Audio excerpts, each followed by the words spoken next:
సంక్రాంతి అంటేనే సినిమా పండుగ. అయితే ఈ పండగకి చాలా సినిమాలు వచ్చాయి. ఎప్పటి నుంచో ఎప్పుడెప్పుడైనా వెయిట్ చేస్తున్న గేమ్ చేంజర్, బాలకృష్ణ గారి డాకు మహారాజు అండ్ సంక్రాంతికి వస్తున్నాంతో వెంకీ మామ వచ్చాడు. ఫార్చునేట్లీ ఈ 3 సినిమాల్ని థియేటర్లో చూసా. అన్ఫార్చునేట్లీ దాంట్లో ఒక రాడ్ని చూసా. అదే సినిమాలో ఇన్డెప్త్గా మాట్లాడుకుంటాం కదా, అప్పుడు చెప్తా. ప్రతి సంక్రాంతికి ఓ విన్నరు ఓ లూజరు ఉంటాడు. మరి ఈ సంక్రాంతికి విన్నర్ ఎవరు, లూజర్ ఎవరు? మరి ఏ హీరో ఈ సంక్రాంతికి వాళ్ళ ఫ్యాన్స్ని సాటిస్ఫై చేశారు, ఏ హీరో వాళ్ళ ఫ్యాన్స్ని డిసప్పాయింట్ చేశారు, అసలు ఈ సంక్రాంతి ఎలా స్టార్ట్ అయ్యింది, ఎలా ఎండ్ అయ్యింది, ఎవరు విన్ అయ్యారు? సో ఇవన్నీ ఈ వీడియోలో డీటెయిల్గా మాట్లాడుకుందాం. ఇంకా మీరు మన ఛానల్ని ఐఈటీని సబ్స్క్రైబ్ చేయకపోతే ఇప్పుడే సబ్స్క్రైబ్ చేయండి. అలా చేస్తే ఇలాంటి ఎన్నో వీడియోస్ మేము తీసుకొస్తాం. ఓకే అండి, ఇక స్టార్ట్.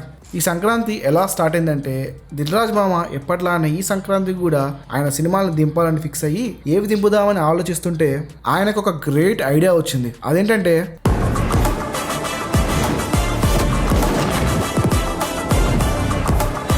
డిసెంబర్కి అనుకున్న గేమ్ చేంజర్ని ఆయన సంక్రాంతికి పుష్ చేశాడు. అలా సంక్రాంతి లీగ్లోకి గేమ్ చేంజర్ వచ్చింది. అండ్ ఆల్సో డాకు మహారాజ్ కూడా సంక్రాంతికి తన సీట్ని రిజర్వేషన్ చేసుకుంది. సంక్రాంతికి వస్తున్నామైతే సంక్రాంతికి దింపాలని కన్ఫామ్గా ఫిక్స్ అయి దింపారు. ఇలా సంక్రాంతి లీగ్లోకి ఈ మూవీలన్నీ వచ్చాయి. సంక్రాంతి అంటే పోటీ లేకుంటే అసలు సంక్రాంతి మజానే ఉండదు. అలా ఇలా 3 సినిమాలతో సంక్రాంతి పోటీ చాలా ఇంట్రెస్టింగ్గా ఉండే. కానీ రియాలిటీగా ఏ సినిమా మీద ఎక్స్పెక్టేషన్స్ ఉన్నాయో క్లియర్గా మాట్లాడుకుందాం. ముందుగా గేమ్ చేంజర్ శంకర్ గారి ప్రాజెక్ట్. శంకర్ గారి మూవీస్ అంటే ఓ హైపు ఓ ఎగ్జైట్మెంట్ ఉంటుంది. కానీ నిజంగా మనం రియాలిటీలో మాట్లాడుకుంటే గేమ్ చేంజర్ మీద అంత హైపు అండ్ ఎక్స్పెక్టేషన్స్ రెండూ లేకుండే. ఎందుకంటే బికాస్ ఆఫ్ ఈ ప్రీవియస్ ప్రాజెక్ట్స్. ఆయన చేస్తున్న లాస్ట్ ఫిలిమ్స్ బాగా ఆడలేదు. ఇండియన్ 2 కూడా చాలా ఘోరంగా ఆడింది. దానివల్ల గేమ్ చేంజర్ మీద ఎఫెక్ట్ పడింది. ఇక్కడ నేను ఒక విషయాన్ని చెప్పాలనుకుంటున్నాను. ఇది నా అభిప్రాయం మాత్రమే. నాకు గేమ్ చేంజర్ మీద స్టార్టింగ్ నుంచి ఎక్స్పెక్టేషన్స్ లేకుండే. ఎందుకో తెలియదు, ఆ సినిమా ఆడుతుందని నాకు అనిపించలేదు. శంకర్ గారి ప్రీవియస్ ప్రాజెక్ట్స్ ఆడలేదు, సో అందుకే నాకు కూడా అంత ఇంట్రెస్ట్ అనిపించలేదు ఈ ప్రాజెక్ట్. ఇది నాకు మాత్రమే అలా అనిపించింది అనుకున్నాను, బట్ చాలా మందికి ఇలానే అనిపించింది. మీకు ఇలా అనిపిస్తే కామెంట్స్లో చెప్పండి. సో గేమ్ చేంజర్ మీద ఎక్స్పెక్టేషన్స్ అనేవి లిమిట్లో ఉన్నాయి, అంత ఎక్స్పెక్టేషన్స్ లేవు, ఇది క్లియర్. మరి డాకు మహారాజు సంగతి ఏంటంటే, డాకు మహారాజు మీద రిలీజ్కి ముందు వరకు అంత హై ఎక్స్పెక్టేషన్స్ లేకుండే. ఓకే, సంక్రాంతికి బాలయ్య బాబు సినిమా వస్తుంది, ఓకే, ఒక డీసెంట్ ఎక్స్పెక్టేషన్స్ అయితే డాకు మహారాజు మీద ఉండే. బట్ ఎప్పుడైతే సినిమా రిలీజ్ కి దగ్గర వచ్చిందో అప్పటి నుంచి సినిమా మీద ఎక్స్పెక్టేషన్స్ అనేవి నెక్స్ట్ లెవెల్ కి వెళ్తూనే వచ్చాయి. తమన్ బీజిఎం కావచ్చు, ఆ టీజర్, ఆ ట్రైలర్ వల్ల అయితే సినిమా రిలీజ్ దగ్గరలో సినిమా మీద హై ఎక్స్పెక్టేషన్స్ క్రియేట్ అయ్యాయి. సంక్రాంతి వస్తున్న మీద కూడా ఎక్స్పెక్టేషన్స్ డీసెంట్ గానే ఉండే. వెంకీ మామ అండ్ అనిల్ రావిపూడి ఈ కాంబినేషన్ అంటే కొంచెం ఫ్యామిలీ ఆడియన్స్ కి చాలా నచ్చే కాంబినేషన్. సినిమా మీద మామూలు ఎక్స్పెక్టేషన్స్ ఉన్నాయి, కానీ సినిమా టీం చేసిన ప్రమోషన్స్ వల్ల ఫ్యామిలీ ఆడియన్సెస్ సినిమా చూడాలని గట్టిగా ఫిక్స్ అయ్యారు. పండక్కి వెంకీ మామ, అందులోనూ ఫ్యామిలీ సినిమా అంటే ఆడియన్స్ రాకుండా ఉంటారా?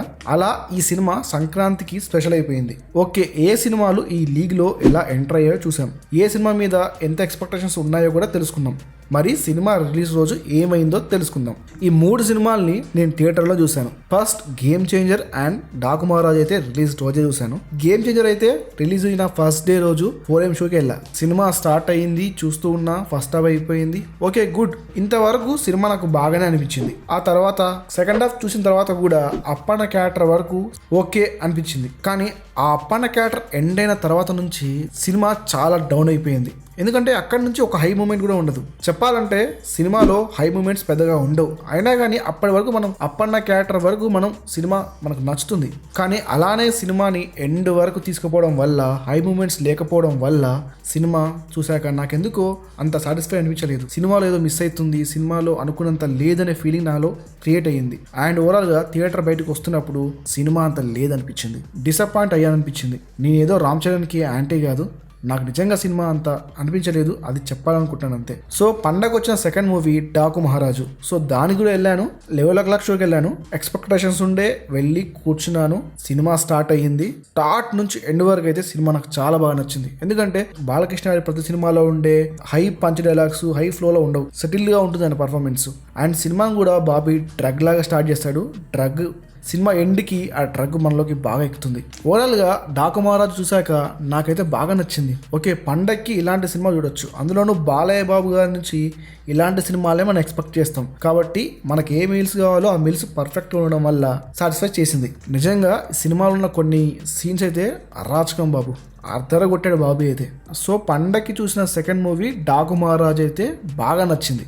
మరి సంక్రాంతి విన్నరు డాకు మహారాజా అంటే ఆగండి, ఇంకొక సినిమా ఉంది, దాని గురించి మాట్లాడుకున్న తర్వాత ఎవరు విన్నరో డిక్లేర్ చేద్దాం. అండ్ పండక్కి ఫైనల్గా లేట్గా అయినా లేటెస్ట్గా సంక్రాంతికి వస్తున్నాం రిలీజ్ అయింది. ఈ సినిమాని కొంచెం లేట్గా చూశాను, ఈ ఫ్రైడే చూశాను. ఫ్రైడే కదా ఎక్కువ మంది ఉండకపోవచ్చు ఓకే అనుకున్నాను. బట్ థియేటర్ బయటకు వెళ్ళి థియేటర్ లోపలికి వెళుతుంటే మొత్తం ఫ్యామిలీసే.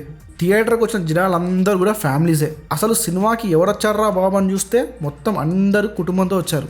నేను ఇంతవరకు పండగకి వచ్చిన సినిమాల్లో ఫ్యామిలీ ఆడియన్స్తో థియేటర్ కలకల్లాడిపోయిందంటే అది సంక్రాంతికి వస్తున్నాం సినిమానే.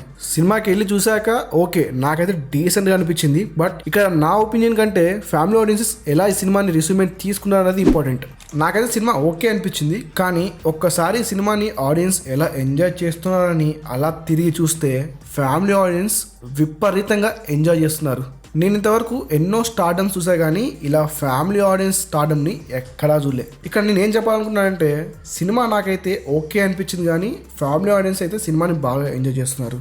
ఓకే 3 సినిమాలు చూసాం పండగకి వచ్చినవి. మరి ఏ సినిమా బాగుంది, ఏ సినిమా ఈ సంక్రాంతి విన్నర్, ఏ సినిమా ఈ సంక్రాంతి లూజర్ అంటే ఫస్ట్ ఈ సంక్రాంతికి ఆడియన్స్ని ఇంప్రెస్ చేయడంలో ఫెయిల్ అయిన సినిమా ఏదో తెలుసుకుందాం. ఈ సంక్రాంతికి ఆడియన్స్ని ఇంప్రెస్ చేయడంలో ఫెయిల్ అయిన సినిమా గేమ్ చేంజర్. ఇదే ప్రూవ్ అయింది కలెక్షన్ వైజ్ కూడా.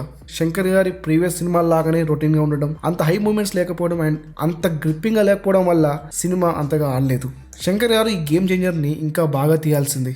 శంకర్ గారి బ్యాడ్ వర్క్ అయితే ఆయనను కంపేర్ చేస్తే ఆయన ప్రీవియస్ ఫిలిమ్స్తో పర్లేదు, కానీ ఇంకా ఆయన బెటర్ ఫిలిమ్స్తో రావాలి. సో ఫైనల్గా ఈ సంక్రాంతికి వచ్చిన సినిమాల్లో లూజర్ అయిన సినిమా గేమ్ చేంజర్. మరి ఈ సంక్రాంతి విన్నర్ ఏ సినిమా? నాకైతే నేను డాకు మహారాజు ఈ సంక్రాంతి విన్నర్ అనుకున్నాను. బట్ ఎప్పుడైతే సంక్రాంతికి వస్తున్నాం సినిమా చూశాక ఆడియన్సెస్ సంక్రాంతి వస్తున్నాంని ఎంత బాగా ఎంజాయ్ చేస్తున్నారో చూశాక నాకు అనిపించింది ఈ సంక్రాంతి విన్నరు సంక్రాంతికి వస్తున్నామే అని.